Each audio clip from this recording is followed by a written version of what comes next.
రాష్ట్ర ప్రభుత్వ విద్యారంగం పట్ల అనుసరిస్తున్న ఉదయసేన వైఖరికి నిరసనగా ఈ నెల 11వ తేదీన విజయవాడలోని ధర్నా చౌక్ వద్ద ధర్నా నిర్వహిస్తున్నట్లు డెమోక్రటిక్ టీచర్స్ ఫెడరేషన్ రాష్ట్ర అధ్యక్షులు కె నరహరి తెలిపారు. ఏలూరు నగరంలో ఈ రోజు విలేకరుల సమావేశం జరిగింది. ఈ సమావేశానికి డిటిఎఫ్ జిల్లా అధ్యక్షులు ఎం ఆదినారాయణ అధ్యక్షత వహించారు. ఈ సందర్భంగా రాష్ట్ర అధ్యక్షులు నరహరి మాట్లాడుతూ తక్షణమే ప్రభుత్వ ఉత్తర్వులు 117 జీవోను రద్దు చేయాలని డిమాండ్ చేశారు. అదేవిధంగా మాతృభాషలో అన్ని తరగతులలో సమాంతర బోధన మాధ్యమంగా కొనసాగించాలన్నారు. అదేవిధంగా విద్యను ఉమ్మడి జాబితా నుండి రాష్ట్ర జాబితాకు మార్చాలన్నారు.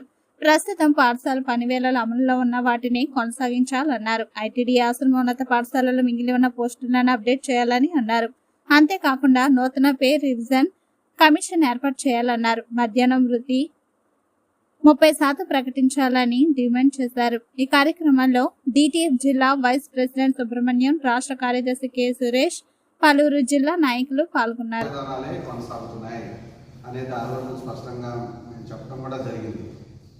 మరి 6 నెలలు పూర్తయినప్పటికి కూడా ఉపాధ్యాయులకు రావాల్సిన జీతానికి సంబంధించి 2-3 తారీఖుల్లో జమ అవుతూ వస్తున్నాయి. ఈసారి అయితే వాళ్ళ 5వ తారీఖు అయినప్పటికీ కూడా రేపు జమ అవుతాయి అనేది పేపర్ ద్వారా తెలిసింది. అంటే ఒక జీతం అందుకోవడం ఒక్కటేనా ఉద్యోగుల ఉపాధ్యాయుల బాధ్యత? ఇక రావాల్సిన అంశాలు, చేయాల్సిన అంశాలు ఏమీ లేవా? ఆర్థికంగా ఒకటి జీతం ఇస్తే సరిపోతుందా అనేది కూడా మేము ఈ సందర్భంగా మరి ప్రభుత్వాన్ని అడగదలుచుకున్నాం.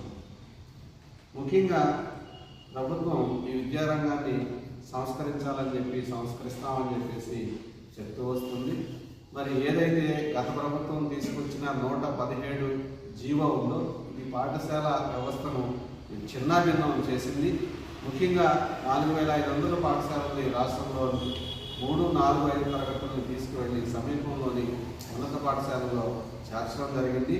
అందువల్ల అక్కడ ఉన్న ఉన్నత పాఠశాలన్నీ కూడా ఈ ప్రాథమిక తరగతి నిర్వహించడం కష్టసాధ్యమైంది. దాన్ని రద్దు చేయాలని చెప్పి మేము మొదటి నుంచి డెమోక్రటిక్ టీచర్స్ ఫెడరేషన్గా మరి ప్రభుత్వాన్ని కోరుతూ వస్తున్నాం.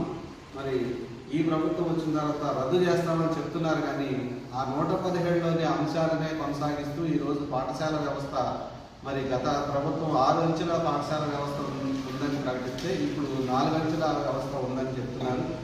ఏదైతే నూతన జాతీయ విద్యా విధానం 2020 ఉందో దాన్ని మొట్టమొదటిసారిగా దేశంలో ఆంధ్రప్రదేశ్ రాష్ట్రమే అడాప్ట్ చేసుకుని దాన్ని తీసుకువెళ్తూ మరి దాన్ని అమలు చేస్తూ మేము మొదటి నుంచి కూడా ఖండిస్తూ జాతీయ విద్యా విధానాన్ని రద్దు చేయాలని కూడా మేము మొదటి నుంచి డిమాండ్ చేస్తున్నాం. రాష్ట్రంలో ఎఫ్ఐఎల్ అని 1-2 తరగతులు బోధించే వాళ్ళకి శిక్షణ జరుగుతుంది 6 రోజుల పాటు. అలాగే లీడర్షిప్ అని చెప్పి హెచ్ఎంస్కి ఎవరైతే ఉన్నారో వాళ్ళకి ట్రైనింగ్ జరుగుతున్న సందర్భంలో ఈ రాష్ట్రంలో మన ఆగిరిపల్లిలో ఒక ప్రధానోపాధ్యాయుడు, అలాగే తర్వాత విజయనగరంలో ఒక ఉపాధ్యాయుడు చనిపోయిన తర్వాత ఈ ప్రభుత్వం కళ్ళు తెరిచి అది నాన్ రెసిడెన్షియల్గా మీకు ఇష్టమైతే ఉండండి లేకపోతే వెళ్ళరండి అని చెప్పి ఆ శిక్షణా కేంద్రాలు ఉపాధ్యాయులు వెళ్ళడానికి అందుబాటులో లేనంత దూరంలో పెట్టి ఇవాళ శిక్షణ నిర్వహిస్తూ ఉన్నారు. రీసెంట్గా మొన్న ఒంగోలులో ఒక శిక్షణా కేంద్రంలో అక్కడ డైట్ అధికారి మహిళలు ఎక్కువ మాట్లాడుతున్నారు, శిక్షణలో క్రమశిక్షణగా లేదని చెప్పి మగవాళ్ళతో కలిపి కూర్చోబెట్టారు. మగవాళ్ళు వేరే రూమ్లో జరుగుతుంది. అది ప్రముఖంగా నిన్న దినపత్రికలకు రావడం జరిగింది. ఒక టీచర్ ప్రశ్నించిన భాగ్యానికి దౌర్భాగ్యానికి ఆవిడ్ని 5 మగవాళ్ళ మధ్యలో కూర్చోబెట్టి ఆ రోజు ఆయన అధికారి ఆ దుస్సానం ప్రవర్తించిన దాన్ని మేము తీవ్రంగా డిటిఎఫ్ ఒక్కటే రాష్ట్రంలో ఖండించింది.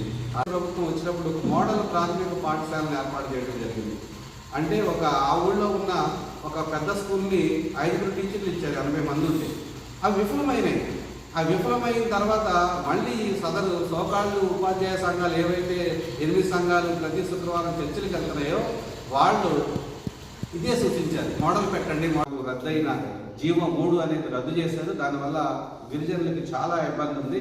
దాంట్లోని ప్రయోజనాలను కాపాడుతూ మరి ఆ విధానాల్ని ఏవైతే దాంట్లో ఉన్నాయో అవన్నింటినీ కూడా కానివ్వండి, తర్వాత ఉపాధ్యాయ సంఘాలుగా అన్ని సంఘాలని పిలిచి ప్రభుత్వం ఒక సంపూర్ణమైన నివేదిక తయారు చేసి దాని ద్వారా ముందుకెళ్ళాలి తప్ప కానీ ఒక 4-5 సంఘాలని అడ్డం పెట్టుకుని వాళ్ళు చెప్పే సూచనలు మాత్రం అమలు చేస్తే విద్యారంగానికి తీవ్ర నష్టం కలుగుతుందని చెప్పి మేము భావిస్తున్నాము. కాబట్టి మరి విజయవాడలోని ధర్నా సెంటర్ ఉంది, అలంకార్ థియేటర్ దగ్గర దాని దగ్గర DTF ధర్నా నిర్వహిస్తోంది. ఈ ధర్నాన్ని విజయవంతం చేయడానికి DTF కార్యకర్తలతో పాటు ఇతర ఉపాధ్యాయులందరూ కూడా మరి దీంట్లో పాల్గొని మరి పెద్ద ఎత్తున విజయవంతం చేయాలని చెప్పి మీ పాత్రికేయ మిత్రుల ద్వారా నేను కోరుతున్నాను. ఇంతకుముందు తెలుగు మీడియం చదివేసేసి సడన్గా ఇంగ్లీష్ మీడియంలో ఎగ్జామ్స్ పెట్టినారు.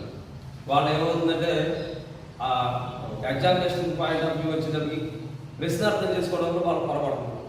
సమాధానం తెలిసినా సరే ఇంగ్లీష్లో ప్రశ్న అర్థం కాక జవాబు రాయలేని పరిస్థితిలో ఉంది. కాబట్టి రాబోయే 10వ తరగతి పరీక్షల్లో విద్యార్థులకి ఇంగ్లీష్ మీడియం అయితే తెలుగు మీడియం అయితే సరే క్వశ్చన్ పేపర్ బైలింగ్వెల్లో ఇవ్వాల్సింది తప్పనిసరి.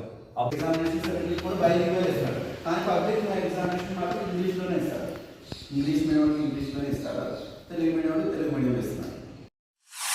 తెలుగు రాష్ట్రాల్లో సరికొత్త ఒరవడితో ప్రతి క్షణం ప్రజాపక్షం నిలిచేందుకు